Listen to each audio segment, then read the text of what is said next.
முடியும். ஸ்பீக்கர் சின்ன ஸ்பீக்கர் என்ன கோதண்டா எனக்கு மேலிடத்துல ஒரே கம்பெனி கோதண்டா உங்களுக்கா? ஆமா சார், நீங்க பண்ண வேலை கம்பெனி வராம தான் வரும். கோதண்டா சொல்லுங்க சார். சென்னை மட்டும் இல்லாம இந்தியாவுல இருக்க எல்லா ஏரியாக்களையும் இந்த ராபர்ட் தொல்லை அதிகமா போயிச்சாப்பா. சும்மா போறவங்க தாலி அறுக்கிறது, பர்ஸ் வெயிட் எடுத்து போனா பர்ஸ் அடிக்கிறது, ஒண்ணுமே இல்ல கூட்டம் யாரும் ரோட்ல அடிச்சு போட்டுறாங்கப்பா. இந்த மாதிரி ரவுடிசத்தை லிமிட் குள்ள யாரும் இருக்க கூடாதுன்னு சொல்லிட்டு சட்டத்தை ரொம்ப டைட் ஆக சொல்லி கவர்மெண்ட் ஆஃப் இந்தியால இருந்து கால் பண்ணி பிரஷர் பண்றாங்கப்பா. அப்படிங்களா? எஸ். சொல்லுங்க சார், உங்களால எத்தனை பேர் கைது பண்ண முடியும்? தெரியல. நம்ம டார்கெட் படி 10 பேர் பிடிக்கிறோம். கவலையே படாதீங்க, உங்கள மாதிரி நான் லூசு கிடையாது. 2 பேர் ஆல்ரெடி பிடிச்சு வச்சிருக்கேன். கோதண்டா இப்படி கலந்து வந்துச்சு நான் பாராட்டுற கோதண்டா. அதுக்கு முன்னாடி இன்னைக்கு ஒரு அற்புதமான ஒரு விழாக்கு வந்திருக்கோம் கோதண்டா. நம்ம சிறப்பு விருந்தினர்கள் வந்திருக்காங்க. அவங்க வெல்கம் பண்ணி அப்புறம் பேசுவோமா? Okay sir. வா வெளிய வா. டேய் எல்லாரையும் சார் கூப்பிட்டு அப்புறம் என்னடா மரியாதை இருக்கு? என்ன மட்டும் கூப்பிடு. எல்லாருக்கும் ஒரு மாலை வணக்கம். தொப்பி கட்டிக்கிறேன், கடமையில இருந்து கொஞ்சம் ரிலாக்ஸ் பண்ணிக்கிறேன். எல்லாருக்கும் மாலை வணக்கம். இம்ப்ரெஸ் ஃபிலிம் ப்ரொடக்ஷன் மற்றும் மெட்ரோ ஃபிலிம் ப்ரொடக்ஷன் வழங்கக்கூடிய ராபர் இந்த திரைப்படத்தினுடைய இசை வெளியீட்டு விழாவில் பத்திரிகையாளர் உங்க எல்லாரையும் சந்திக்கிறதும் சரி, நிறைய சொந்தங்கள் வந்திருக்கீங்க. உங்க எல்லாரையும் இந்த மாலை போல வரவேற்க ரொம்ப சந்தோஷமா இருக்கு. ஒரு கிளாப் பண்ணி எல்லாரும் வெல்கம் பண்ணிப்போம். நம்மளும் பண்ணிட்டு தான் உண்டு, வேற வழி இல்லை. ஸோ நிகழ்ச்சியுடைய முக்கிய விருந்தினர்களை ஃபர்ஸ்ட் மேடைக்கு அழைச்சிடலாம். முதலாவதா நம்முடைய நிகழ்ச்சியோட தலைமை ஐயா தியாகராஜன் ஐயா அவர்களை மேடைக்கு வருமாறு மிக பாசத்துடன் கேட்டுக்கொள்கிறோம். 2 பேர் கை தட்டுங்க. உங்களை கைது பண்ணி எது கூப்பிட்டு வந்தேன்னே தெரியல. அடுத்தபடியா படத்தினுடைய ப்ரொடியூசர் திரு ஆனந்த் அவர்களை மேடைக்கு அழைக்கிறோம். படத்தினுடைய ஸ்ட்ராங்கான ப்ரொடியூசர் நம்ம கவிதா மேமையும் மேடைக்கு அழைக்கிறோம். ப்ளீஸ்.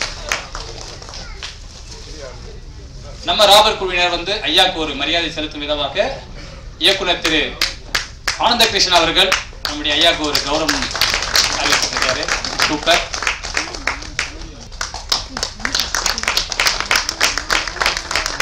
இந்த அரங்கத்துல சத்யாவோட ஃபேன்ஸ் எத்தனை பேர் இருக்கீங்க? சத்யா ஃபேன்ஸ் எத்தனை பேர் இருக்கீங்க? இப்போ நம்புறேன். ஓகே, அடுத்தபடியாக விழாவிற்கு அம்பிகா மேம் அவர்களை பாசத்தோடு அழைக்கிறோம். வாங்க மேம் ப்ளீஸ். அவங்களை கௌரவிக்கும் பதமா நம்முடைய கவிதா மேம் பொன்னாடை கொடுத்து கௌரவிக்கட்டும். Thank you thank you thank you for coming ma'am.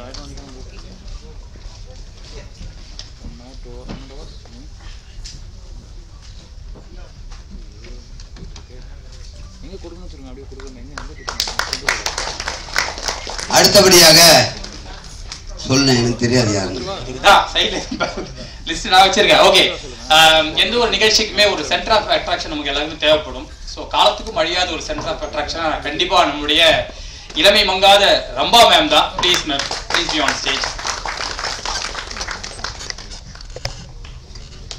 Sathya friends. Okay, thank you.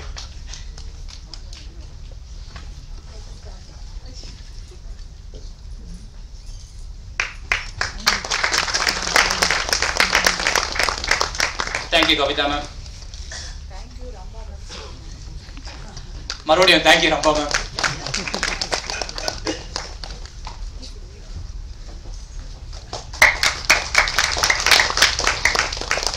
முக்கியமா இந்த விழா வந்து அதிகமான மகளிரை வந்து எடுத்துக்கிறது முக்கியமான விஷயம் என்னன்னு கேட்டீங்கன்னா, மகளிர் தினத்தை முன்னிட்டு இல்ல, எப்பயுமே நம்மளுடைய எந்த ஒரு முயற்சியிலும் சரி, எந்த ஒரு வளர்ச்சியிலும் சரி, மகளிர் வந்து ஒரு பெரிய ஒரு பங்களிக்கிறாங்க. அந்த ஒரு ரெப்ரசென்ட் பண்ற விதமா தான் இன்னைக்கு எல்லா மேடையை வந்து அலைகழிச்சிட்டு இருக்காங்க மகளிர்களா. அடுத்து முக்கியமானவங்க Dinamalar chief PRO Kalpalatha ma'am. Please be on stage ma'am.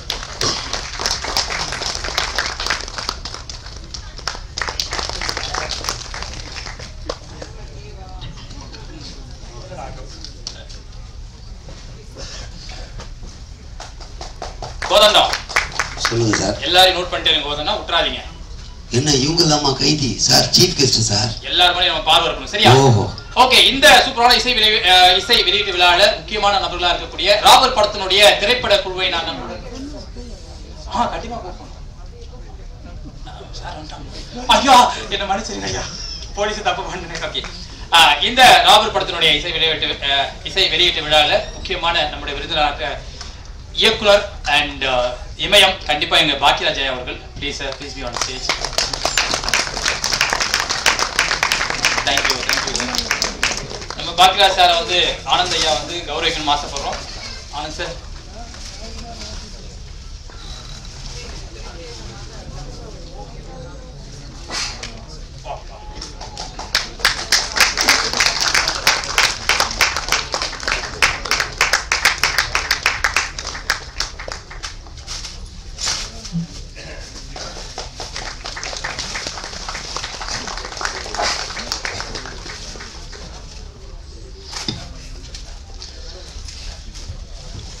அனைத்து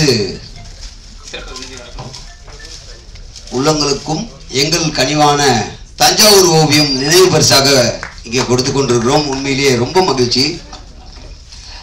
அடுத்தபடியாக நம்ம ராபர் படத்தினுடைய முக்கிய தூணாகிய சக்தி ஃபிலிம் ஃபேக்டரியை சார்ந்த Sakthi brother, please be on stage. நம்ம ப்ரொடியூசரை திரு ஆனந்த் அவர்கள் கௌரவிக்கும் தருணம்.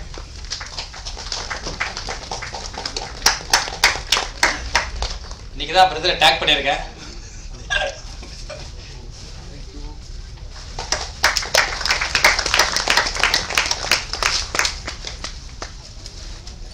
Thank you sir. அடுத்தபடியாக நம்ம படத்தினுடைய குழு, நம்முடைய டீம்ஸ் எல்லாரையும் இன்வைட் பண்ண ஆசைப்படுறேன்.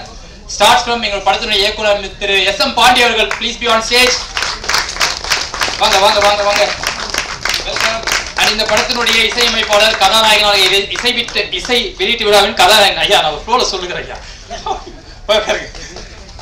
ஸோ இந்த இசை வெளியீட்டு விழாவின் கதாநாயகனாக இருக்கக்கூடிய ஜோஹன், மியூசிக் டைரக்டர் ஜோஹன் அவர்களின் ஒவ்வொருத்தர நான் பட்டு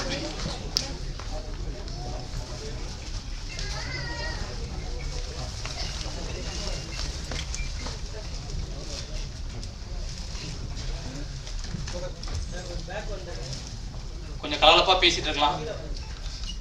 ஓகே, அடுத்தபடியாக படத்தினுடைய மியூசிக் டைரக்டர் திரு ஜோஹன் அவர்களை மேடைக்கு அன்புடன் வரவேற்கிறோம்.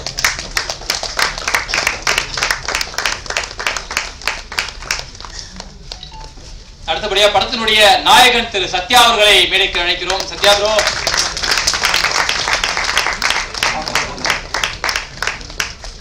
வாங்க வாங்க வாங்க.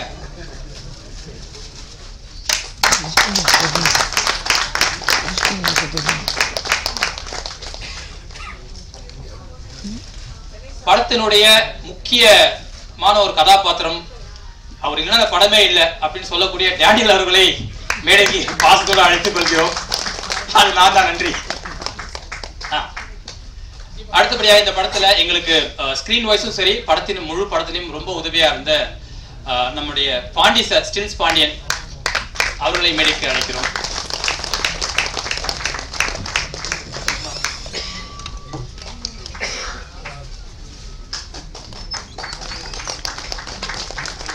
அடுத்தபடியாக யாரான ஒரு படத்துல ஒரு தாயுள்ளம் கொண்ட ஒரு கதாபாத்திரமாக எங்களுக்காக ரொம்ப சாக்ரிஃபைஸ் பண்ணி நிறைய விஷயம் பண்ணியிருக்கக்கூடிய நடிகை தீபா அக்கா அவர்களை மேடைக்கு அழைக்கிறோம்.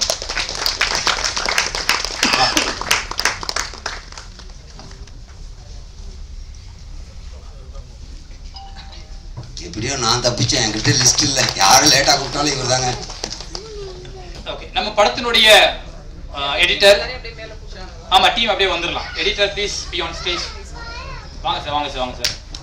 அடுத்த படத்துல பாடல்கள் பாடி இருக்கக்கூடிய singers please be on stage. Sophie படத்துல இறங்கிட்டாம போறதுக்குள்ள 2 படத்துல கமிட் பண்ணி தான் போகணும் உட்காந்துக்கிறான். நாங்களே கேரக்டர் விட்டு தொப்பி கட்டி வச்சாலும் வர மாட்டான். எல்லா டேனியல் தேட்டர் ஸ்டுடியோ பசங்க அப்படிதான் இருப்பாங்க. வாங்க வாங்க டீம் எல்லாரும் வரலாம். இது நம்முடைய படத்துல பணிபுரிஞ்ச அத்தனை பேரும் மேடைக்கு வருமாறு அன்போடு கேட்டுக்கிறோம். பாடலாசிரியர் வாங்க. ஸ்டன் மாஸ்டர் திரு மகேஷ், எங்க இருந்தாலும் மேடைக்கு உடனடியா வரும். ரொம்ப பரபரப்பா பல படங்கள்ல வேலை பார்க்கும் திரு மகேஷ் அவர்கள் எங்க இருக்கிறார்கள்? Stunt choreographer. பரவாயில்ல, நிகழ்ச்சி முடியறதுக்குள்ள ஸ்டேஜ்க்கு வந்துடுவீங்களா ப்ளீஸ்? ஓகே, வாங்க வாங்க வாங்க, வெல்கம் மேம். கோதனா சொல்லுங்க. இந்த ராபர் தொலை வந்து தமிழ்நாட்டுல முக்கியமா சென்னையில ரொம்ப அதிகமா போயிட்டு இருக்கு அப்படின்னு சொல்லாதீங்க. இதெல்லாம் அரசியல்வாதி பிரச்சனை பண்ண போறாங்க. முக்கியமா அப்படின்னு சொல்லாதீங்க, பொதுவா சொல்லுங்க. பொதுவா எல்லா இடத்துலயும் நடக்குது. ஆமா, இப்ப இந்த ராபரை கண்ட்ரோல் பண்றதுக்கு மக்கள் கண்டிப்பா ஒரு விழிப்புணர்வா இந்த படம் அமைஞ்சிருக்குது. அதையும் தாண்டி நம்ம சார்பா நிறைய விழிப்புணர்வு கொடுத்து கண்டிப்பா கண்டிப்பா வரக்கூடாது நிச்சயமா 3 பாயிண்ட் ரெடி பண்ணி வைங்க அது லிங்க் போயிட்டு வருவோம் சரி ஓகே கோதண்டா அடுத்தபடியா படத்தினுடைய இணை துணை இயக்குனர் எல்லாம் வாங்க நம்ம ஸ்டேஜ் தான் வாங்க சப்போர்ட் பண்ணுங்க வாங்க வாங்க வாங்க எல்லாம் வந்தாச்சா வாங்க நம்ம ஸ்டேஜ் தான் வாங்க யா வீடியோ இந்த படத்துல மிக முக்கியமான ஒரு கேரக்டர்ல நான் எதுவுமே பண்ணல ஏன்னா அது மாதிரி ஏதாவது நிக்க ரொம்ப நேரம் நிக்கிறேன்னு யோசிச்சு போறாங்கன்னு சொல்லுவாங்க ஓகே ஓகே ஓகே அண்ணா அடுத்த படம் பார்ட் 2 பண்றாரு ஓகே எல்லாம் வந்தாச்சா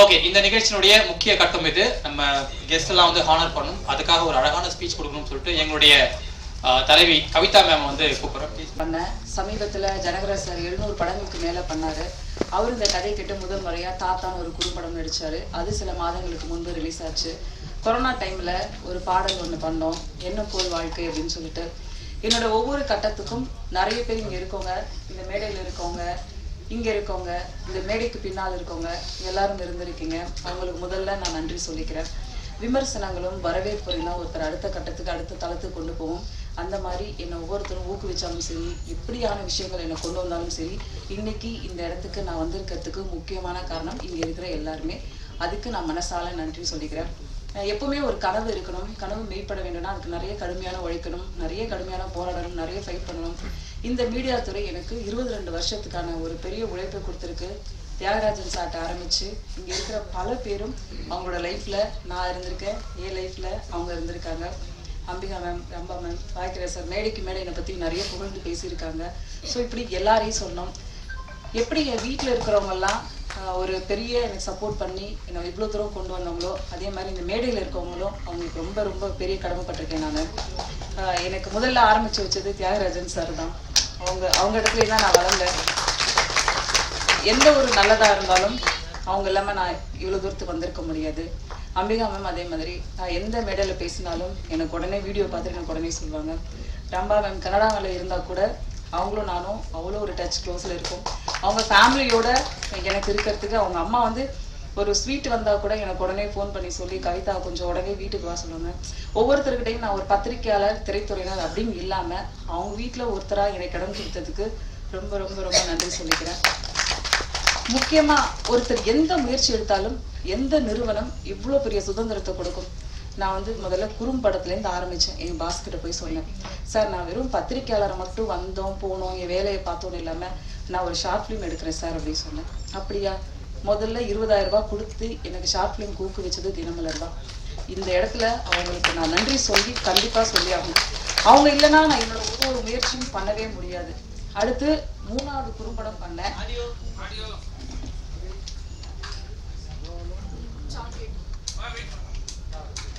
சாக்லேட்னு முதல் முறையா குழந்தைகளுக்கான பாலியல் விஷயத்தை கொண்டு போனப்பையும் அவங்கள்ட்ட சப்போர்ட் கேட்டேன் அதுக்கப்புறம் கொலை விளையும் நிலம் தென் மாவட்டங்கள்ல இருக்கக்கூடிய விவசாயிகளோட பிரச்சனையை ஒரு டாக்குமெண்ட்ரியா எடுத்தோம் நம்ம பத்திரிகைக்காரர் தான் அது வந்து இயக்குனாரு விகடன் ரிப்போர்ட்டர் தம்பி ராஜீவ் காந்தி அடுத்து என்ன போல் வாழ்க்கைன்னு ஒரு படம் பண்ணேன் அது வந்து ஒரு ஆல்பம் சாங் பண்ணேன் அது யுவன் சங்கர் ராஜா யுவன் ரெக்கார்டில் ரிலீஸ் பண்ணாங்க கிட்டத்தட்ட 22 ஆர்டிஸ்ட் வந்து எனக்கு ஹெல்ப் பண்ணி கொடுத்தாங்க ஒரு பாடல் மூலமா ஒரு லிரிக் மூலமா அவங்க எனக்கு உதவினாங்க தாத்தா படம் ஜனகராஜ் சார்ட்ட போய் சொன்னேன் நீங்க இந்த கதையை பண்ணலன்னா நான் இந்த ஸ்கிரிப்ட் அப்படியே வச்சிடறேன் சார் அப்படின்னு அந்த ஒரே வார்த்தைக்காக எனக்கு பண்ணி கொடுத்தாங்க அடுத்து வந்து நான் வந்து சென்சார் போர்டில் மெம்பர் ஆனேன் அதுக்கும் ஆஃபீஸ்ல போய் சொன்னேன் இந்த மாதிரி வந்திருக்கு பண்ணலாமா சரி பண்ணுனாங்க அப்புறம் அதுக்கப்புறம் இன்னொரு கட்டத்துக்கு போனேன் சார் எல்லா ஊருக்கும் ராஜா சார் போயிட்டாங்க என்னுடைய ஊர் மக்களுக்கு ராஜா சார் அழைச்சிட்டு போகணும்னு நினைக்கிறேன் நான் வந்து அவரை வச்சு ஒரு ஷோ பண்ணணும்னு நினைக்கிறேன் சார் நீங்க சப்போர்ட் பண்ணணும் அப்படின்னு அதுக்கும் அவங்க எஸ் சொன்னாங்க அதோட தினமலர் மீடியா பார்ட்னரா இருந்தாங்க ஸோ நான் எடுக்கிற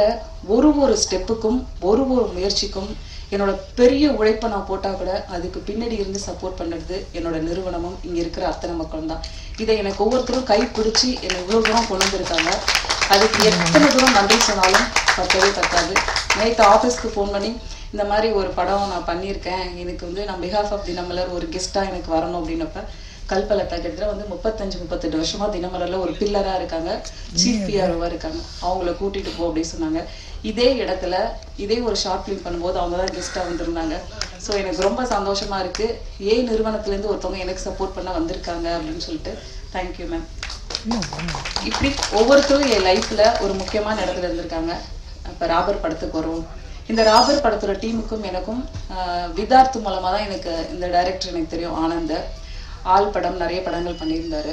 ஸோ என்ன விஷயம் அப்படின்னா, ஒரு சின்ன படங்கள் தான் இப்போ மக்கள்கிட்ட போய் அவ்வளோ பெரிய விமர்சனத்தையும் ஒரு பெரிய வியாபார ரீதியாக ஒரு விஷயத்தையும் கொண்டு போகுது.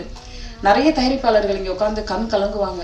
எனக்கு அவ்வளோ பெரிய கஷ்டமா இருக்கு, இந்த படத்தை எப்படி கொண்டு போய் சேர்க்கறது தெரில, உங்ககிட்ட தான் நான் கொண்டு வந்திருக்கேன்னு சொல்லுவாங்க. நான் நம்ம மக்கள்கிட்டே நிறைய பேர்ட்ட ஷேர் பண்ணிட்டேன்.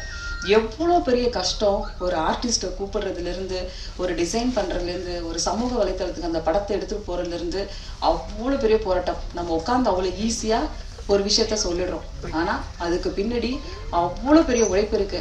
தயவு செஞ்சு நான் ஒரு முடிவுக்கு வந்தேன், இனிமே சின்ன படத்துக்கு நான் இறங்கி அவங்களுக்கு வேலை பார்க்கணும் அப்படின்னு சொல்லி. ஏன்னா பெரிய படத்துக்கு நடிகர்கள் இருப்பாங்க, பெரிய இயக்குநர்கள் இருப்பாங்க, அவங்கள தேடி நம்மளே செய்திகள் போட்டுடுவோம். ஆனா சின்ன படத்துக்கு யார் போடுவா செய்தி, யார் எடுத்துட்டு போவா? அதனால நான் ஒரு முடிவு பண்ணேன், இனி சின்ன படம் எது சின்ன படமோ அதுக்கு நான் தேடி போய் அவங்களுக்கு உதவி செய்யணும் அப்படின்னு. ஏன்னா இதுல இந்த பிரச்சனைகள் இதுல என்னெல்லாம் ஃபேஸ் பண்ணோம் அப்படிங்கிறது எனக்கு பெரிய விஷயத்த லேர்னிங்கா எனக்கு கொடுத்துச்சு. இந்த ராபர் படம் மட்டும் இல்ல, அடுத்தடுத்த படங்கள் நம்ம டிராவல் பயணிக்க தான் போறோம். இந்த படம் பெரிய பெரிய பெரிய ஒரு பெரிய அனுபவத்தை எனக்கு கொடுத்துச்சு. இங்க இருக்கிறவங்க எல்லாருக்குமே நான் சொல்லிக்கிறேன், நம்மளோட உழைப்பும் நம்மளுடைய விஷனும் எதை நோக்கி போகணுமோ அதுல மட்டும் நீங்க கவனம் செலுத்தணும்னா எல்லாரும் எல்லா விதமான இலக்கை நோக்கி அடையலாம் அப்படிங்கிறது எனக்கு கிடைச்ச ஒரு எக்ஸ்பீரியன்ஸ். சும்மா பெண்கள் தானே 1000 பேர் விமர்சனம் பண்ணுவாங்க, இதெல்லாம் நீங்க யோசிச்சுட்டே இருந்தீங்கன்னா நம்ம அதே இடத்துல தான் நிக்கணும். நீங்க அதெல்லாம் எந்த பக்கமும் திரும்பக்கூடாது. நம்மளோட ஜேர்னி என்ன, நம்மளுடைய ஸ்டெப் என்ன, நம்ம என்ன எதை நோக்கி போக போறோம் அப்படிங்கிறத மட்டும் நம்ம நினைச்சிட்டோம்னா நம்ம எந்த ஒரு தடங்களையும் நம்ம சந்திக்கவே வேண்டியதில்லை. நம்மளோட பாதையும் பயணமும் வெற்றி நோக்கி மட்டும்தான் போகும். என்ன மாதிரி இன்னும் நிறைய பெண்கள் இந்த துறைக்கு நிறைய பேர் வந்திருக்காங்க, இன்னும் நிறைய துறைக்கு பெண்கள் வரணும் அப்படின்னு சொல்லிட்டு ஆசைப்படுறேன். நீங்க நிறைய மேடைகள்ல பாருங்க, இங்க இருக்கவங்க எல்லாம் பாத்தீங்கன்னா சின்ன படங்களுக்கு சப்போர்ட் பண்ணுவங்க தான். பாக்கியராஜ் சார் நேற்று வரைக்கும் இந்த மேடையில இருக்காங்க. நிறைய புதிய படங்களுக்கும் நிறைய புதியவர்களுக்கும் தமிழ் சினிமால 80களில் பாக்கியராஜ் சாரை பார்த்து சினிமாவுக்கு வந்தவங்க தான் அவ்வளோ பேரும் இருக்காங்க. சிறந்த கதைக்கு இருந்தாலும் சரி, சார் நல்லா நடிப்பாங்களா, நல்லா டான்ஸ் ஆடுவாங்களா, நல்லா பாட்டு பாடுவாங்களா அப்படிலாம் நீங்க பார்க்க வேண்டாம். நல்ல கதை பாக்கியராஜ் சார் படத்துல இருக்கு அப்படிங்கறத மட்டும் பார்த்துட்டு தான் அவ்வளவு பேர் சினிமாவுக்கு பார்க்க வந்தாங்க. தியாகராஜன் சார் நடிப்பை பார்த்துட்டு எவ்வளவு பேர் மிரண்டு போனாங்க. அவரை நிறைய பேர் சண்டை போட்டுருக்காங்க. அவரு வில்லனா ஹீரோவா நடிச்சதுல வில்லனா நடிச்சு பேர் வாங்கின ஒரே ஹீரோ யாருன்னா நம்ம தியாகராஜன் சார் தான். அம்பிகா மேடம் கொடுக்காத ஹிட்டே கிடையாது. ராதா அம்பிகா ஒரு காலத்துல அவ்வளோ ஒரு ஹிட் கொடுத்த நடிகைகள். ரம்பா மேம் சொல்லவே தேவையில்லை. இன்னைக்கு உள்ளத்தை அழுத்த அழகிய லைலானா இவங்களை விட யார் பர்ஃபார்மன்ஸ் அப்படி பண்ணியிருக்க முடியும் அப்படின்னு. ஸோ இவங்க எல்லாரும் மேடையில இருந்து இந்த மேடையை சிறப்பாக்கிறதுக்கு நான் ரொம்ப ரொம்ப நன்றி சொல்லிக்கிறேன். இன்னைக்கு ஒரு புது ஸ்டெப் எடுத்து வச்சிருக்கேன். கண்டிப்பா இந்த பயணம் உங்களுக்கு முன்னாடி ஒரு பெரிய பாதையை போட்டு கொடுத்துருக்கு. அந்த பாதையில கண்டிப்பா நான் போவேன். இன்னும் பல பேர் இங்கேயும் கைப்பிடிச்சு அழைச்சிட்டு போவேன் உங்களோட துணையோடன்னு சொல்லிக்கிறேன் இந்த இடத்துல. ஸோ சக்தி ஃபிலிம் ஃபேக்ட்ரி என்னுடைய ஊருக்காரு. நான் எப்பவும் உரிமையாக ஃபோன் பண்ணி திட்டலாம், நிறைய விஷயங்கள் பேசலாம். இன்னும் சொல்ல போனால் நான் நிறைய மிரட்டி இருக்கேன். நான் கேட்பேன், நீங்க எல்லா படமும் நல்ல படம் நல்ல படம்னு சொல்றீங்களே, ஃபோன் பண்ணி கேட்பேன். நீங்க வந்ததுக்கெல்லாம் வாய்க்கு வந்தாலும் நல்ல படம் நல்ல படம் எதுதாங்க நல்ல படம் சொல்லுங்க. சில படங்கள் ரிலீஸ் பண்ணிட்டு போயிட்டு அப்புறமா என்கிட்ட கேட்பாரு, படம் எப்படி இருக்கு, பத்திரிக்கைலாம் என்ன சொல்றாங்க, உண்மையா சொல்லட்டுமா, நீங்க ரிலீஸ் பண்ணும்போது என்ன பேசுறீங்க, செம்மையா வந்திருக்கு இந்த படம், நீங்க வேணா பாருங்க, இந்த படம் வந்த பிறகு நான் ரிலீஸ் பண்ணதுக்கான காரணம் என்னன்னு தெரியும் அப்படின்னு சொல்லுவேன். அப்புறம் நான் உண்மையாலுமே சில படங்கள் நல்லா இருக்கு அப்படின்னு சொல்லுவேன். சில படங்கள் சென்சார்ல பார்த்து நான் கூப்பிட்டும் சொல்லியிருக்கேன், எங்க உண்மையா நீங்க ரிலீஸ் பண்ணீங்க, அந்த படம் நான் முன்னாடியே பார்த்துட்டேன், ரொம்ப நல்லா இருக்கு அப்படின்னு சொல்லிட்டு. சின்ன படங்களுக்கு உதவி செய்யறவங்க தான் இங்க இருக்கவங்க எல்லாருமே. யாரும் பெரிய படத்துக்கு உதவி செய்யறவங்கள நான் கூப்பிடவே இல்லை. பத்திரிக்காரங்க கூப்பிட்டா ஒரு 25-30 ஹீரோக்கள் வருவாங்க, சினிமா டைரக்டர் வராங்க, ஆர்டிஸ்ட் வராங்க. ஆனா இங்க இருக்கவங்களாம் ஏன் பாதையில ஜேர்னில இருந்தவங்களை மட்டும்தான் இங்க நான் கூப்பிட்டுருக்கேன். மற்ற யாருமே நான் இன்வைட் பண்ணல, கூப்பிடவும் இல்லை, வற்புறுத்தவில்லை, வாங்க சொல்லவே இல்லை. இவங்க எல்லாரும் என்னோட பாதையில அழகான பாதையும் பயணம் போட்டு கொடுத்தவங்க. இவங்க போட்ட பாதையில இன்னும் அழகான பயணத்துல இன்னும் நிறைய பேர் இங்க இருந்து கூட்டிட்டு போகணும்னு ஆசைப்படுறேன். ஸோ இவ்வளோ நாள் வரைக்கும் நான் எடுக்கிற ஒரு ஸ்டெப்புக்கும் நான் பத்திரிகை நண்பர்கள் அழகா நான் நிகழ்ச்சி தொகுப்பு பண்ணாலும் சரி, ஒரு புதிய ஒரு முயற்சி எடுத்தாலும் சரி, எதா இருந்தாலும் நான் இங்கே உரிமையோட நிறைய பேர்ட்ட சொல்லியிருக்கேன், ஷேர் பண்ணியிருக்கேன், தயவு செஞ்சு ஃபோட்டோ போடு அப்படின்னு. 2வது நாள் வந்து ஃபோட்டோ போட்டு எனக்கு நியூஸ் போட்டு உடனே அனுப்பி வச்சிருவாங்க. போடலாம் அவங்களை கூப்பிட்டு, என்ன இது உன்னால் போட முடியாதா, இது எத்தனை நாள் டைம் எடுத்துட்டு அப்படின்னு கேட்டாலும், ஒரே நிமிஷம் நாளைக்கு பப்ளிஷ் பண்ணிடுறோம் அப்படின்னு சொல்லியிருக்கீங்க. ஸோ அந்த பாசத்துக்கு எவ்வளோ ஈடு கொடுத்தாலும் முடியவே முடியாது. நேற்று வரைக்கும் அங்கே ஒரு நிகழ்ச்சியில் எனக்கு ஒரு சம்பவம் நடந்துச்சு. ஸோ அந்த மாதிரி என் கூட அக்காவா, தங்கச்சியா, தோழியா, உங்கள் கூட இருக்க ஒருத்தரா இவ்வளோ அழகான எனக்கு ஒரு லைஃப் கொடுத்துருக்கீங்க. கண்டிப்பாக உங்கள் எல்லாருக்கும் நன்றி சொல்லிக்கிறேன். முக்கியமாக என்னோட குடும்பத்தில் இருக்கிற அத்தனை பேருக்கும் நன்றி சொல்லிக்கிறேன். எங்கள் அம்மாவுக்கு என்னோட எல்லா நல்லது கெட்டதுலேயும் என்னோட அம்மா கூட இருந்திருக்காங்க. என்னுடைய ஹஸ்பண்ட், குழந்தைங்க, ஃபேமிலி எல்லாருக்கும் நன்றி சொல்லிக்கிறேன். இவ்வளோ பேர் சப்போர்ட் இல்லைன்னா ஒரு பொண்ணால் இவ்வளோ தூரத்தை, இவ்வளோ பிரச்சனைகள், இவ்வளோ விஷயங்கள் இருந்தாலும் தாண்டி வரவே முடியாது. நம்மக்கிட்ட ஒரே ஒரு சக்தி வேணும் இருக்கணும். மனசில் தைரியமும் தன்னம்பிக்கையும் துணிவும் உண்மை இருந்துச்சுன்னா போதும், எல்லாரையும் நீங்கள் ஜெயிச்சிடலாம். தேங்க்யூ. வந்திருந்த எல்லாருக்கும் ரொம்ப நன்றி. மீண்டும் ஒரு சந்தர்ப்பத்தில் சந்திப்போம். ராபரை வெற்றி படமாக்கணும் நானே வேண்டிக்கிறேன். நன்றி. எதுக்குன்னா அவங்க ஹிஸ்டரி சொல்றதுக்கு எதுக்குடா நன்றி? அவங்க கதையை தான்டா சொன்னாங்கன்னு நினைக்காதீங்க. மோட்டிவேஷனா சொன்னாங்க அவங்க எப்படிலாம் லைஃப்ல மேல வந்தாங்கன்னு. இது அடுத்த கட்டத்துக்கு எல்லாரும் போறதுக்கான ஒரு மோட்டிவேஷன் ஸ்பீச்சா தான் பார்த்தேன். அதனால அவங்களுக்கு மிகப்பெரிய நன்றியை சொல்ல நாங்க கடமைப்பட்டோம். தேங்க்யூ. Thank you ma'am. கவிதா, நீங்க சூப்பரான வார்த்தை சொன்னீங்க. பெரிய சினிமாவுக்கு படையே திறந்து வரும், இந்த மாதிரி சின்ன சினிமாவை ஏற்றி விடுறதுக்கு சில ஏணிகள் தான் வருவீங்க. அந்த ஏணி படிகள் எல்லாருக்கும் என்னுடைய மனமாத நன்றிகளை ஃபஸ்ட் சொல்லணும் ஆசைப்படுறோம். Thank you so much. அடுத்தபடியாக நம்முடைய திரைப்பட குழு நபர்கள் எல்லாம் ஒவ்வொருத்தராக பேச வச்சிருவோம். முதல்ல எங்களுடைய சீனியர் ஆர்டிஸ்ட் இவர் தான். கண்டிப்பாக பாண்டி சார், நம்ம படத்தை பற்றியே நம்ம ஜனங்கிட்ட என்னெல்லாம் சொல்லணும் ஆசைப்படுறோம், தயவுசெய்து சொல்லுவோம். அனைவருக்கும் வணக்கம். என்னை இந்த திரைப்படத்துறைக்கு கைப்பிடித்து அழைத்து வந்த என்னுடைய குருநாதர் ஸ்டில்ஸ் ரவிகளுக்கு முதல் வணக்கம். வழக்கம் போல எல்லா படத்துலையும் போலீஸ், இந்த படத்துலையும் போலீஸ். போலீஸ்னாலே எனக்கு பயம். நான் போலீஸாக நிறைய நடிச்சிருக்கேன்னு நினைக்கிறேன். பாண்டி இயக்குனர் என்கிட்ட கதை சொல்லும் போது, இல்லை எனக்கு நான் போலீஸில் இருந்து அப்பா கேரக்டர்லாம் கொஞ்சம் பண்ணிகிட்ருக்கேன், ஹீரோக்கு அப்பா, ஹீரோனி அப்பா, அதனால் இது விருப்பம் இல்லை அப்படின்னேன். ஆனால் நீங்கள் இந்த கதையை கேளுங்கண்ணே, கேட்டுட்டு இது உங்களுக்கு சரிப்பட்டோன்னு நினைக்கிறேண்ணே, நீங்கள் பண்ணால் நல்லாயிருக்கும் அப்படின்னோடனே முழு கதையும் கேட்ட முன்னாடி எனக்கு அதில் ஒரு மாறுபட்ட ஒரு போலீஸ்காரராக நான் தென்பட்டேன். ஜேபி சார் கூட ட்ராவல் பண்ணுற மாதிரி. அது இல்லாமல் இந்த புதுசாக வர்ற இயக்குநர்களுக்கு வாய்ப்பு கொடுக்கணும் அப்படிங்கிறது எண்ணம் எனக்கு எதுக்கு வந்ததுன்னா, நான் நாளை இயக்குனர், புதுசாக வந்த நாளை இயக்குனரில் தான் நான் ஃபேமஸ் ஆனேன். அந்த நாளை இயக்குனரில் என்னை வச்சு ஃபஸ்ட்டு தர்மம்னு அஸ்வின் ஒருத்தர் எடுத்தார். அது நேஷ்னல் அவார்டு வாங்கி கொடுத்தது. அவர் மண்டேலான்னு படம் எடுத்து இயக்குனர் ஆகிட்டார். அடுத்து நித்திலன், அவர் என்னை வச்சு புன்னகை வாங்கினால் கண்ணீரில் வசம்னு ஒரு குறும்படம், அது நாளை இயக்குனரில் சிறந்த படமாக தேர்ந்தெடுக்கப்பட்டு எனக்கு சிறந்த துணை நடிகர் அவார்டு கொடுத்தாங்க. அவரும் இயக்குனராகி குரங்கு பொம்மை இப்போ மகாராஜா வரைக்கும் வந்துட்டார். என்னுடைய மகன் இளன், அவர் என்னை வச்சு தான் குறும்படம் ஃபஸ்ட்டு ஸ்டார்ட் பண்ணார். அவர் படத்தில் தான் முதல் முறையாக நான் நடிக்கணும் இது பண்ணேன். நான் சில்க் ரவி ஸ்டார்ட்டாக இருக்கும்போதெல்லாம் நிறைய நடிக்கணும்னு ஆசை. தேவராஜன் சார் படத்துக்கெல்லாம் நான் ஸ்டில் ஃபோட்டோகிராஃபர் போயிருக்கேன். அப்போல்லாம் பாக்கியராஜ் சார் வீட்டுக்கெல்லாம் ஸ்டில்ஸ் கொடுத்துட்டு வர சொல்லுவாங்க ரவி சார். நான் போய் காலையில் போய் அவர் வெயிட் பண்ணி அவரை பார்த்து ஸ்டில்ஸ் எல்லாம் கொடுத்துட்டு வந்திருக்கேன். அப்போல்லாம் எனக்கு பெருமையாக இருக்கும், உங்கள் வீட்டுக்கெல்லாம் போயிட்டோம், அவங்களெல்லாம் நேராக பார்த்துட்டோம் அப்படிங்கிற ஒரு பெருமையாக இருக்கும். ஆனால் நடிகனாங்கிற எண்ணம் என் மனதுக்குள்ளே இருந்துக்கிட்டே இருந்தது. ஸ்டில்ஸ் ரவி சார்ட்ட அதுக்காக அடியெல்லாம் வாங்கியிருக்கேன். கேமரா விட்டுட்டு ஒரு சீன் நடிக்க போனேன் அப்படின்னா கேமரா விட்டு போயிட்டேன்னு சொல்லி திட்டியிருக்காரு, அடி வாங்கியிருக்காரு. அப்புறம் அவரே எனக்கு மேக்கப் டெஸ்ட் எடுத்து நீ நடிக்கணும் ஆயிடுவே அப்படின்னாரு. ஃபஸ்ட்டு அவர் வீட்டில் ஸ்டில் எடுக்கும்போது கேமரா வச்சுட்டு இப்படி ஆங்கில விட்டு வெளியே நீ நடிகன் ஆயிடுவே அப்படின்னு சொன்னார். அவர் சொன்ன மாதிரி நான் நடிகன் ஆகிட்டேன். என்னுடைய மகன் இயக்குனர் ஆகிட்டார். என்னுடைய இந்த கலையார்வம் எதாவது ஒரு சீனாக நடிக்கணும்னு நினச்சி வந்தேன். என்ன இன்றைக்கி ஒரு நடிகனாக நீங்கள் ஏற்றுக்கிட்டதுக்கு உங்களுக்கு நன்றி. எனக்காக சப்போர்ட் பண்ணி நானும் அங்கேருந்து இங்கே வந்தவன் தான், ஃபோட்டோகிராஃபராக இருந்து எத்தனையோ மேடைகளில் நான் அங்கேருந்து படம் எடுத்துக்கிட்டு இருக்கும் போதெல்லாம் என்னுடைய எண்ணம், நான் என்னைக்கு அந்த மேடைக்கு போவேன், நான் அந்த மேடையில் இருக்கும்போது என்னை இந்த மாதிரி யார் படம் எடுப்பா அப்படின்னு நான் ரொம்ப விரும்பினது உண்டு. அதுக்கு இன்றைக்கி நிறைவேறி இருக்கு. எனக்கு மகிழ்ச்சியாக இருக்குது. இந்த ராபர் படத்தில் நான் ஒரு காவல் அதிகாரியாக நடிச்சிருக்கேன். படம் சிறப்பாக வந்திருக்குன்னு நாங்கள் சொல்கிறத காட்டிலும் நீங்கள் பார்த்து சொல்கிறதா அதுக்கு சிறப்பு.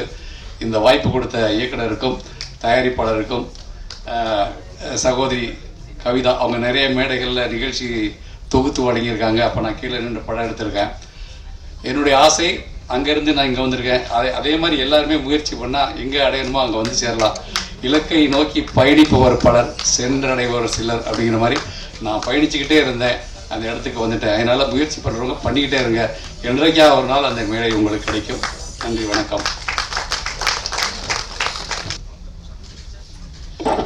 முக்கியமாக படத்தினுடைய art director mister Saravanan, please be on stage please. வாங்க, ஸ்டேஜுக்கு வாங்க. இந்த விழாவினுடைய அங்கமாக இருக்கக்கூடிய நிறைய படங்களுக்கு முக்கியத்துவமாக இருந்த பிஆர்ஓ, அதுலேயும் முக்கியமாக நமக்கு ரொம்ப கேட்சியாக சொல்லக்கூடிய ஆட்கள் யாருங்கன்னா கண்டிப்பாக நம்ம diamond Babu sir. Sir please be on stage sir. இந்த குழு உங்களை ஒரு அன்பான வரவேற்பு கொடுக்கணும்னு ஆசைப்படுறாங்க சார். Thank you thank you sir.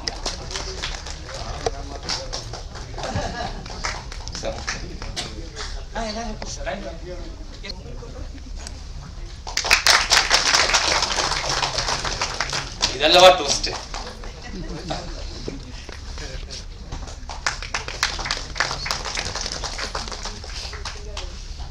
அடுத்தபடியாக மூத்த பிஆர்ஓ திரு செங்காரவேலு சார், வாங்க சார்.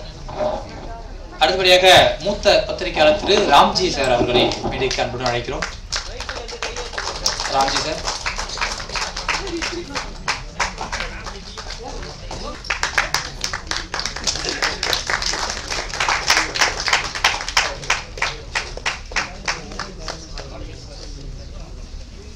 ஓகே, இப்பொழுது நம்ம இசை வெளியீட்டு விழாவோட முக்கியமான தருணம், அதை எங்களுடைய கவிதாக்கா சொல்லணும் ஆசைப்படுறேன். சுந்தரராஜன் சார், திரைநிதி செல்வம் சார், அப்படியே கொஞ்சம் வாங்க சார். சினிமா பத்திரிகையாளர் சங்க சார்பில் நான் கௌரவ தலைவர் அவர்களுக்கு கவிதா அவர்களுக்கு இப்போ பொன்னாடை போட்டுக்கிறேன். சரி,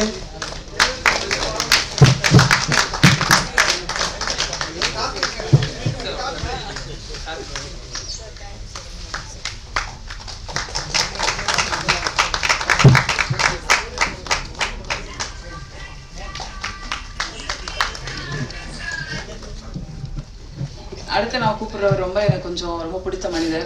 இந்த படத்துக்கு யார் பிஆர்ஓ போடுறதுன்னு நிறைய பேர் கேட்டுட்டு இருந்தீங்க. யார் பிஆர்ஓ போடுறா எல்லாரும் கூட நான் நெருக்கமாக பழகியிருக்கேன். ஸோ யார் அப்படின்னு என்னால் பிரித்து பார்க்க முடியல. ஸோ எல்லாரும் சார்பிலையும் திரைநிதி செல்வம் ஐயா வந்து பிஆர்ஓ ஆக்கியிருக்கோம் இந்த படத்தில். அவர் கிட்டத்தட்ட எம்ஜிஆர் சிவாஜி காலத்துலலாம் வேலை பார்த்தவங்க. அவ்வளோ பெரிய ஆள் நம்ம கூட படத்தில் இருக்காங்கன்னு சொல்லிட்டு அது சின்ன பெருமை தான். ஸோ இந்த படத்துக்கு பிஆர்ஓவாக இருக்கிறதுல எங்களுக்கு பெரிய சந்தோஷம்.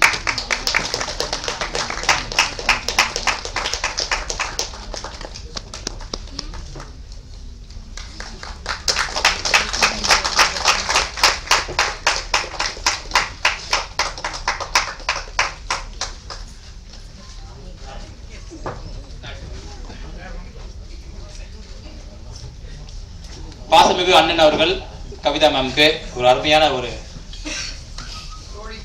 தோழி தோழிக்கு ஆசீர்வாதங்களோட. ஆமா ஐயா, கொடுத்த மாட்டேன் ஐயா, சத்தம் கடமை செய்யும். ஓகே, அடுத்தபடியா நம்ம படத்தினுடைய படத்துல ரொம்ப இம்பார்ட்டன்ட் கேரக்டர் பண்ணிக்கக்கூடிய நடிகை தீபா அவர்களை ஒரு சில வார்த்தைகள் கூற பாசத்தோடு அழைக்கிறோம். வாங்க தீபா.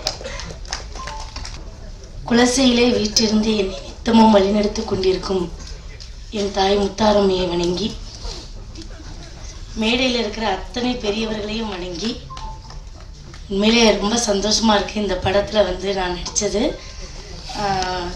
முன்னாடி எல்லாரும் கேமரா வச்சு எங்களை படம் எடுத்துகிட்டு இருக்கிறதுனால தான் நாங்கள் என்ன சொல்ல வரோம், அடுத்தடுத்து நீங்கள் சரியாக எழுதணும், நிறைய விஷயங்கள் நீங்கள் எழுதுறதை வச்சு தான் அடுத்தடுத்த நிலைக்கு அக்கா வந்துக்கிட்டு இருக்கேன். அதில் வந்து நான் அவங்க எல்லாருக்கும் நன்றி கடன் பட்டிருக்கேன். அதை வந்து ரொம்ப பாசமாக சொல்லிக்கிறேன்.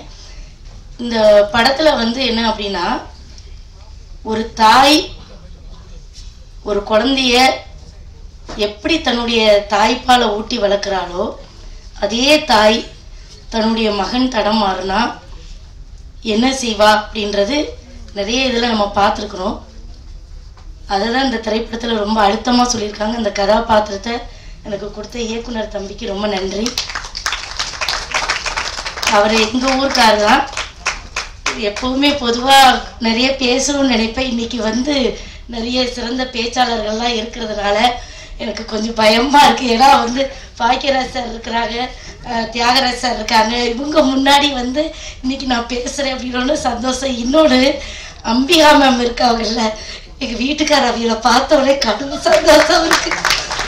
சரி, ஏதோ எல்லாரும் முடிச்ச சின்ன உதவி வாழ்க்கையில் அவங்களெல்லாம் நம்ம பார்க்க முடியுமா இன்னைக்கு? மேடம் ரொம்ப சந்தோஷம் மேடம், ரொம்ப மன திருப்தி எங்களுக்கு.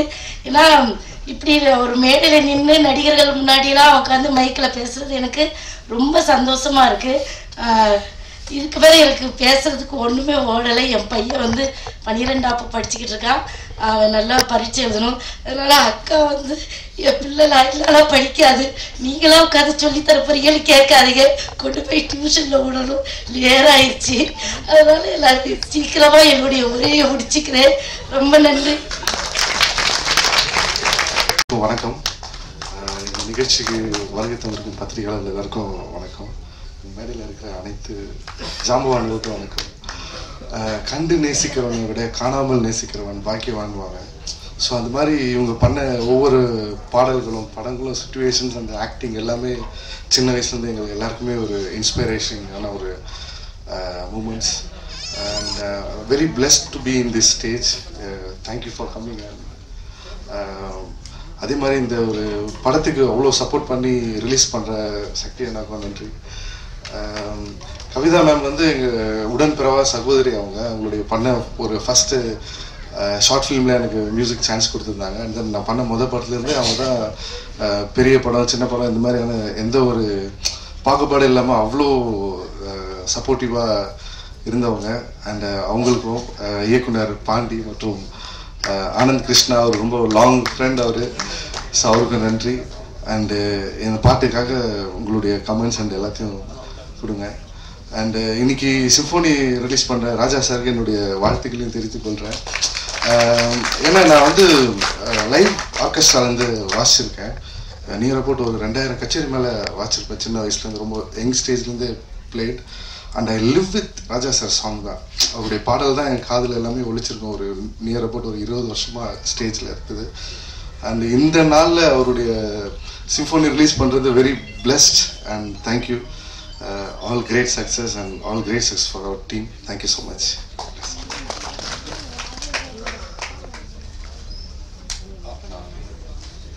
அடுத்தபடியாக ராபர் படத்தினுடைய ஹீரோ கதாநாயகன் திரு சத்யாவுடைய ஒரு சில வார்த்தைகள் பேச கூறுகிறோம்.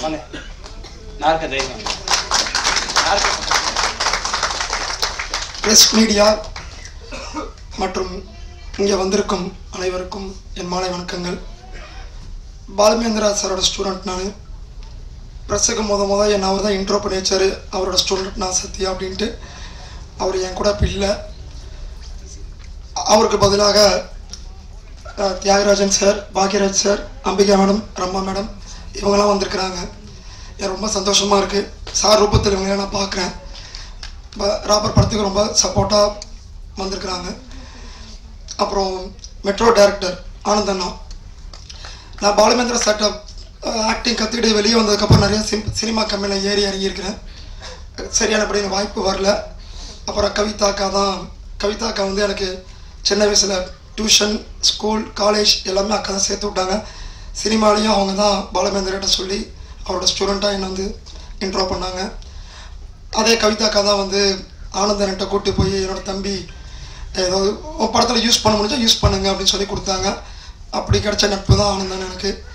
இன்றைக்கி வந்து என்னோடய பிரதராக எனக்கு வந்து மெட்ரோவில் ஒரு நல்ல ஒரு நெகட்டிவ் ஷேடில் ஒரு ரோல் கொடுத்துருந்தாரு. இன்றைக்கி அதுக்கு நெக்ஸ்ட் லெவலில் ராபர் படம் கோடியிலூரன் படம் பண்ண டைமில் ராபர் படத்தில் ஒன்லைன் சொன்னார். எனக்காகவும் அவரோட கோ டைரக்டர் மிஸ்டர் பாண்டிக்காகவும் எழுதப்பட்ட கதை தான் ராபர். மார்ச் 14 உலகம் எங்கும் வருது. கண்டிப்பாக பார்த்து சப்போர்ட் பண்ணுங்கள். முக்கியமாக சக்தி எனக்கு நான் தேங்க்ஸ் சொல்லணும். இப்படி இருந்தால் ராபர் படத்தை இப்படி போய் நிறுத்தியிருக்கிறாரு. எல்லா தமிழ்நாடு ஃபுல்லாக நான் 4-5 ஊர் போய் பார்த்தேன். எங்கே போனாலும் பேனர்ஸ், கட் அவுட்ஸ், ப்ரொமோலாம் சூப்பராக பண்ணிகிட்டு இருக்கிறாரு. லவ் யூண்ணா. ரொம்ப அண்ணன் வந்து சின்ன படம் பெரிய படம்னு பார்க்காம நல்ல படத்துக்கு அவரோட ஆதரவு தெரிவிச்சிட்டு இருக்கிறாரு. இன்றைக்கி வரைக்கும் நம்ம பார்த்துட்ருக்குறோம். சக்தி அண்ணா கிடைச்சது எங்களுக்கு மிகப்பெரிய ஒரு வரப்பிரசாதம். தேங்க்ஸ் சக்தி அண்ணா. கடைசியாக சினிமாவில் வந்து எனக்கு வீட்டில் பல எதிர்ப்புகளையும் தாண்டி வீட்டில் நிறைய பேர் சினிமாவுக்கு போகக்கூடாதுன்னு இப்போ வரையும் சொல்லிட்டு இருக்கிறாங்க. அந்த நேரத்தில் என்னோடய அண்ணன் தான் வந்து எனக்கு இங்கே நிற்கிறது காரணம் அண்ணன். நான் இங்கே நிற்க வச்சுட்டு அங்கே உட்காந்து வேடிக்கை பார்த்துட்ருக்கிறாரு. ஸோ என் பிரதருக்கு இந்த நேரத்தில் கார்த்திகா எனக்கு வந்து ரொம்ப தேங்க்ஸ் சொல்லிக்கிறேன். மார்ச் 14 ரிலீஸ் ஆகுது. கண்டிப்பாக எல்லாம் பார்த்து சப்போர்ட் பண்ணுங்கள். ப்ரெஸ் மீடியாவுக்கு ரொம்ப நன்றி. சப்போர்ட் பண்ணுங்கள். தேங்க்யூ. ஒரு வீட்டுல ஒருத்தரோட கனவை இன்னொருத்தரால் மட்டும்தான் நிறைவேற்ற முடியும். அது அப்பா அம்மா கூட பிறந்தவங்க யாரா இருந்தாலும் யாராவது ஒரு வகையில நம்மளோட கனவை நிறைவேற்றுவாங்க. அந்த மாதிரி சத்யாவோட கனவை நிறைவேற்றிட்டு வர்றது இப்போ வரைக்கும் அவங்க அண்ணன் கார்த்தி. அவங்கள மேடைக்கு எல்லாருக்கும் முன்னாடி அறிமுகப்படுத்தணும். பாக்கியராஜ் சார் வந்து ஜெயராஜன் சாரும் அவருக்கு சால்வை போட்டா நான் சந்தோஷப்படுவேன். தேங்க்யூ. எங்கேயாவது அந்த ஸ்டேஜ் பின்னாடி இருப்பான், கொஞ்சம் கூட்டிட்டு வாங்க.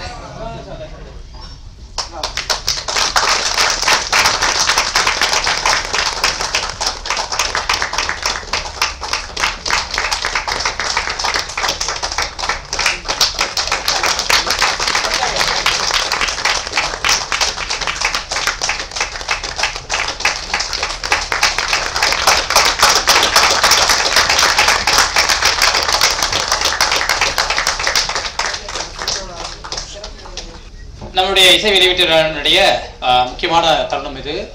ராபர் படத்தினுடைய ட்ரெய்லர் மற்றும் படத்தினுடைய பாடல்களை வந்து நம்முடைய சிறப்பு விருந்தினர் திரு தியாகராஜன் சாரும் பாக்யராஜ் சாரும் ரிலீஸ் பண்ண நம்முடைய அம்பிகா மேமும் ரொம்ப ரிசீவ் பண்ணிப்பாங்க.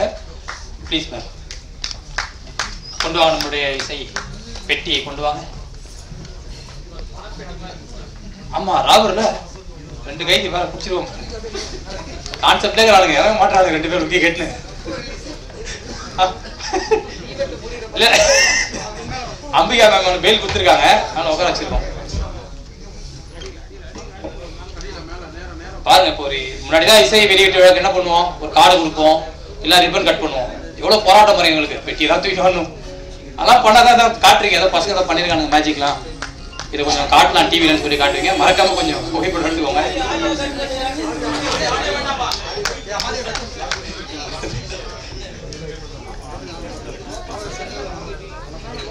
ஆடியோ வேண்டாம் என்றது பாடல்களை, இந்த ஆடியோ இல்லை. ஐயா இசை போங்க, இசை பக்கத்துல இருங்க. அடா பிரஸ்ல ஐடினா சொல்லுங்கடா, டக்குன்னு ஓபன் பண்ணிடலாம்னா. கார்த்திக் சார் உள்ள இருங்க, சக்தியா நான் உள்ள இருங்க, ஜோன் பிரதர் உள்ள போங்க, சக்தி ப்ரோ நீங்க உள்ள போயிடுங்க. ஆமா உள்ள இருங்க. ஓகே ஓகே, நானும் உள்ள போயிடுறேன்.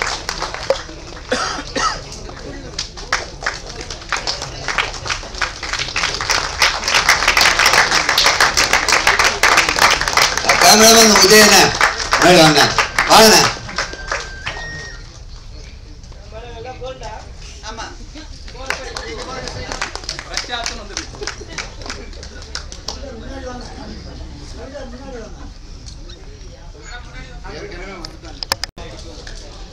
அடுத்தபடியா நம்ம கெஸ்ட் எல்லாம் ஒருத்தர பேச போறாங்க. நம்ம டக்குன்னு ஆரம்பிச்சிடலாம். உங்களுக்கே தெரியும் நிறைய விஷயம் இருக்குன்ட்டு. மிக முக்கியமா உங்ககிட்ட வெப்பன்ஸ் இல்லைன்னு யாரும் கவலைப்படாதீங்க. வெளியே போறீங்க, உங்ககிட்ட ஏதாச்சும் ஒன்று இருந்தால் தானே காப்பாற்றிக்க முடியும். அப்படி இல்லை, இந்தியாவில் நம்ம எல்லாருக்கும் ஈஸியாக வெப்பன்ஸ் கிடைக்கும். எப்படின்னு பார்த்தீங்கன்னா ரோட்ல கல் இருக்கும், எடுத்து அடிக்கலாம். அந்த ஒரு வெப்பன்ஸ் போதும். நம்ம இந்தியாவில் எங்கே வேணாலும் கிடைக்கும். எந்த ஊருக்கு போனாலும் ரோடு ஓரமாக இருக்கும். உங்களுக்கு ஒரு ஆபத்துனா டக்குன்னு எடுத்து அடிக்கக்கூடிய அந்த வெப்பன்ஸ் யூஸ் பண்ணுங்க. ஓகே, இன்னும் பல ஐடியா உங்களுக்கு கேட்டு, ஏன்னா கான்செப்டோட தான் வந்தோம். நிகழ்ச்சி வேற ரூட்ல போவோம், அமைதியாயிட்டோம். அடிக்கடி பேசிப்போம், தப்பாடு செய்யாதீங்க. அதை கொஞ்சம் நீங்களே சென்சார் பண்ணிக்கோங்க. எனவே இப்பொழுது நிகழ்ச்சியினுடைய